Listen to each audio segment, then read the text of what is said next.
માળિયાહાટીના તાલુકાના ચોરવાડ ગામે નવરાત્રી મહોત્સવ 2025ના ભાગરૂપે ગરબીનું આયોજન થાય છે, જેમાં ચોરવાડ ગામે મિતભાઈ રોહનભાઈ વેદ પરિવાર આયોજિત નવરાત્રી મહોત્સવ 2025 અંતર્ગત ગરબી મંડળમાં બાળાઓ દ્વારા પાંચમા નોરતે દીકરીઓને શિવાજીના હાલરડાની લઈ રાધાકૃષ્ણના ગીતો પર પરફોર્મન્સ કરવામાં આવ્યા હતા.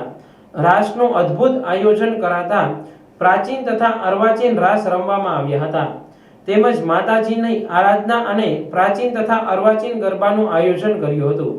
બાળાઓ દ્વારા ગરબે રમી માતાજીના ગુણગાન ગાઈ નાની દીકરીઓ ઉમંગથી જોડાઈ હતી અને આનંદમય વાતાવરણમાં દીકરીઓ માતાજીના ગરબે ઘૂમી હતી.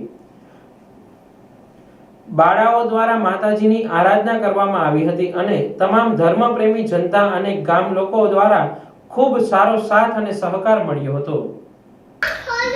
માળિયાહાટીના ચોરવાડ ગામે નવલી નવરાત્રી મહોત્સવ 2025 અમે અમારા પરિવારે આયોજન કરેલ છે અને તે અંતર્ગત ગઈકાલે શિવાજીના હાલેડાથી લઈ અને અલગ અલગ રાધા કૃષ્ણના રાસ સુધીની ઘણી બધી રચનાઓ દીકરીઓએ રજૂ કરી. તદુપરાંત ગામની અન્ય માતાઓ બહેનો દીકરીઓ પણ સમૂહ રાસમાં ખૂબ બહોળી સંખ્યામાં જોડાયેલ અને માતાજીના પર્વને ખૂબ આનંદથી બધાએ ઉજવેલ.